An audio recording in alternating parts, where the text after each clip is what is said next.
Hola, ¿qué tal? Buen día. Bueno, yo soy María Casandra Gutiérrez Gasca, estudiante de Pedagogía. Bueno, ahorita vamos a analizar un poquito algunas teorías de la evolución, dando como primer punto, bueno, una de las teorías bastante interesantes, bastante, pues por ahí controversial, ¿no?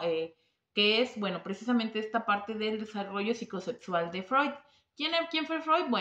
En esta parte, pues fue el padre del psicoanálisis, que si bien pues él nos habla un poquito, ¿no? De las etapas que debemos de alguna manera, ¿no? Sobrepasar o de concretar en las diversas etapas de nuestra vida, en las cuales, bueno, él se centra que si bien, bueno, hay una zona erógena centrada como en esa etapa, donde, bueno, tiene sus diferencias y sus características específicas, ¿no? Nos habla de que si, bueno, en algún momento de este desarrollo o de estas etapas no se pues se desarrollan de manera pues adecuada o no se resuelven de manera óptima, vaya, podemos tener algunas fijaciones en la adultez. ¿Qué son las fijaciones? Bueno, pues son problemas por ahí, ¿no? Que si no se cumplió de manera satisfactoria esta etapa, podemos tener alguna complicación dentro de nuestra personalidad. Bueno, él postulaba eh, cuatro fases dentro de esta teoría. Una de ellas, bueno, pues es la etapa oral, ¿no? Esta la encontramos de los 0 a los 18 meses, donde, bueno, tenemos al bebé básicamente recién nacido, y toda su parte erógena, pues es la boca, ¿no? Por eso encontramos muchas veces los bebés que se meten muchísimas cosas a la boca, todo lo que ven, todo lo que encuentran, se lo meten a la boca, porque es la manera en la que ellos, bueno, van expresando, perdón, van explorando su entorno, ¿no? Es en la que lo van conociendo y bueno, pues van teniendo aparte, ¿no? Placer, vaya, al experimentar diversas formas, diversas texturas con su boca, ¿no? Posteriormente, bueno, tenemos la etapa anal. Esta etapa anal, bueno, ya es de los 18 meses a los 3 años, donde también podemos encontrar algo muy característico, ¿no? Son, digamos, las etapas donde aproximadamente se realiza el control de esfínteres. Este control de esfínteres, bueno, es cuando deja el niño el pañal donde ella es capaz de retener ya sea pipí, ya sea popó, pues sobre todo popó, ¿no? Donde, ok, el placer está precisamente en el ano, ¿no? Este ano que ya es capaz de retener y soltar, que es la parte placentera cuando él lo desee. Entonces, muy bien. Una vez que pasamos esta etapa anal, pasamos a la etapa fálica. Esta etapa fálica, bueno, ¿qué es, no? Principalmente las zonas erógenas, pues ya como tal son sus genitales. A mí me ha pasado mucho, ¿no? El ver niños, pues frotándose contra el sub y baja, contra el columpio, ¿no? Precisamente porque, bueno, van descubriendo esta parte de los genitales, la diferenciación de una niña a un niño, ¿no? En esta parte física también un punto bastante interesante que tiene esta etapa, pues es los complejos de Electra y los complejos de Edipo para los niños, ¿no? ¿Qué es esta parte? Bueno, ejemplo, voy a poner el ejemplo de un niño. En él sería el complejo de Edipo cuando, bueno, él desea a su madre y pues le tiene como rencor, ¿no? Esta parte de odio a su padre. Que, bueno, se supone que estos complejos deberían de ser superados a los 6, máximo 7 años, les digo, ¿no? En los cuales si no hay pues satisfacción en cuestión a lograr pasar esa etapa, pues sí nos va generando de repente por ahí algunos problemas en cuanto a la personalidad. Posteriormente, chicos, bueno, tenemos la etapa de latencia. Esta etapa de latencia, bueno, es de los 6 años aprox a la pubertad, ¿sale? En esta parte, ok, ¿cómo llamarlo, no? La energía sexual o el placer sexual, ok, ¿no? Digamos que se reprime y se canaliza a otras actividades sociales, ¿no? Por ejemplo, pues el salir con tus amiguitos, el realizar algún deporte, ¿no? El incluso estar en la escuela. Esta parte es donde se reprime porque, bueno, también, ¿no? Tenemos, bueno, lo vamos a ver ahorita en una de las siguientes teorías, esta parte donde se empieza a generar la vergüenza, ¿no? Ya no es como antes que podías andar corriendo como un loquito desnudo por la casa, sino que ya hay esta conciencia donde sabes, ¿no? Que pues está, digamos, socialmente mal visto, ¿no? Entonces es donde se reprime esta parte de la sexualidad para, bueno, posteriormente continuar con el desarrollo, continuar y llegar a la etapa genital. ¿Sale? Esta etapa genital, bueno, ya es de la adolescencia a la edad adulta. ahora sí que ya prácticamente hasta que llegue nuestro momento de muerte. Pero bueno, aquí ahora sí las zonas erógenas pues están centradas principalmente pues en los genitales, ¿no? Ya se busca a través de, en este caso, la práctica sexual, el darnos satisfacción, ¿no? Podríamos verlo, por ejemplo, con las relaciones sentimentales, etcétera, ¿no? La intimidad, básicamente. Muy bien, les digo, ¿no? Este es muy padre esta teoría. Sin embargo, no, hay otras que dices, ok, no, si te pones a analizarlas un poquito, dices, wow, o sea, sí tiene una que ver con la otra, lo entiendo, lo he vivido, no, lo he pasado, etcétera. Muy bien, otra de las teorías de las que les voy a hablar un poquito es de la de Erickson, ¿no? Bueno, él nos plantea bastantes etapas en cuestión al desarrollo humano, desde la infancia hasta la vejez, donde, bueno, él nos presenta los conflictos que normalmente tenemos, ¿no? Dentro de este desarrollo. Y lo que les decía, ¿no? A lo mejor, obviamente, si no logramos pasar estas etapas de manera satisfactoria o de manera saludable, podemos enfrentar de repente bastantes problemas, bastantes represiones incluso en nuestra autoestima, en nuestra personalidad, etcétera, ¿no? Eh, tenemos aquí un factor bastante importante que es la cultura y la sociedad, ¿no? Es cómo este entorno deposita todo sobre nosotros y conforme a eso, bueno, pues vamos desarrollando estas etapas, ¿no? Él los llamaba como versus. ¿Qué eran estos versus o cuáles son? Bueno, el primero teníamos la confianza básica y la desconfianza, ¿no? Básicamente, nuevamente tenemos al bebé recién nacido, porque era de los 0 a 1 año, tenemos al bebé recién nacido, que una de dos, o confía en el cuidador primario en satisfacer todas sus necesidades, o tiene esta desconfianza, ¿no? De que a veces sí las cumple, a veces no las cumple, ¿no? Entonces, también por ahí de repente se generan los tipos de apegos que, bueno, en algún momento los tocaremos, ¿no? Posteriormente tenemos otra etapa que es de los 2 años a los 3, que es la autonomía y la vergüenza, ¿no? Era como esta parte donde les mencionaba. Los niños son totalmente autónomos o, bueno, eso sería como lo más apropiado, que fueran autónomos en cuestión al explorar, en cuestión al conocer, sí, obviamente teniendo como un guía en cuestión a un adulto, sin embargo, el no estar como reprimiendo, ¿no? Toda esta parte de, ay, no, es que no lo hagas, es que no agarres esto, es que no hagas aquello, ¿no? El permitirles como esta parte del explorar. Posteriormente tenemos la iniciativa y la culpa, ¿no? De los 3 a los 5 años, donde, bueno, sí hay actividades como tal en cuestión a nuevamente tener la iniciativa, pero les digo, ¿no? También de repente se generan sentimientos de culpa donde dices, chin, ya lo rompí, porque ya tienes como esta capacidad de razonar, ¿no? De, y ya lo descompuse, y me van a regañar, ¿no? Entonces comienzas a tener estos primeros sentimientos de culpa. Posteriormente tenemos la laboriosidad con la inferioridad. Este es de los 6 años a los 11, digamos, en una etapa escolar, donde, o si bien, ¿no? Sobrepasas, por ejemplo, el proceso de lectoescritura, etcétera, ¿no? Resolución de problemas, operaciones básicas, toda esta parte. Entonces, digamos, es la laboriosidad. En cambio, si no lo logras de manera satisfactoria en cuestión al adquirir esos aprendizajes, pues sí tienes como estos sentimientos de inferioridad, como de, ay, es que el otro puede más que yo, él sí lo logró, yo no pude, ¿no? Toda esta parte. Posteriormente, de los 12 a los 18 años, tenemos la identidad y la difusión de identidad, ¿no? Que precisamente nos encontramos en esta etapa adolescente, donde pues uno de los principales conflictos que tenemos es el consolidar nuestra propia identidad, ¿no? Eh, que al final de cuentas, ¿no? Es lo que les digo, de repente si estas etapas no se llegan a superar de manera concreta, pues por ahí tenemos un poquito de disforias de género, ¿no? Incluso ahorita con toda esta parte de LGBTQ y más, podemos encontrar, ¿no? Y no está mal, sin embargo, sí me ha tocado, ¿no? Que conozco chicos que me dicen, no, es que sabes qué, o sea, hoy yo me siento como un niño o un chico y ya el día de mañana se sienten como una chica, ¿no? O sea, les digo, no está para nada mal, sin embargo, pues por ahí pudo haber habido alguna situación donde no se concretó de manera, pues sólida, de manera concreta esta parte, ¿no? El aislamiento y la intimidad, bueno, la tenemos de los 19 a los 40 años, que si bien, bueno, se podría considerar una etapa en la que pues tenemos esta construcción de una nueva pareja, donde encontramos una pareja con quien compartir intimidad, con quien compartir, ¿no?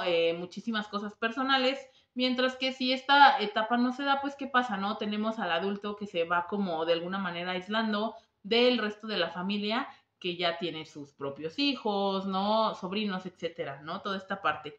Posteriormente tenemos la generatividad y el estancamiento, que esto ya es en una etapa, digamos, adulto pleno, de los 40 a los 65 años, ¿no? Pues aquí como tal, ahorita es más la preocupación por las generaciones futuras, ¿no? Ejemplo, los nietos, el contribuir a la sociedad, ¿no? Entre otras cosas. Por último, chicos, bueno, tenemos la inseguridad y la desesperación. Sale esta parte, bueno, ya es de los 65 años en adelante. Muchas veces cuando no se llegó como a concretar las etapas previas, podemos encontrar muchos adultos que de alguna manera te expresan el yo no me quiero morir, es que me faltó hacer esto, es que me faltó hacer lo otro, ¿no? De alguna manera se dan cuenta todas esas ausencias o todos esos huecos en cuestión a mil cosas que tuvieron por hacer cuando fueron jóvenes, y se da esta parte de la desesperación. ¿Desesperación en qué aspecto? Bueno, pues que quizás no, su vida antepasada pues fue, digamos, complicada, fue bastante compleja, y pues se quedaron con muchas cosas de hacer algo, ¿no? Y les digo, y nos enfrentamos con esta parte de es que ya estoy más para allá que para acá, ¿no? Como dice por ahí a veces mi abuelita. Entonces tienes como esta desesperación del, ok, no, ya prácticamente mis días casi están contados, y hubo muchísimos, pues, detalles, muchísimas cosas que no realicé.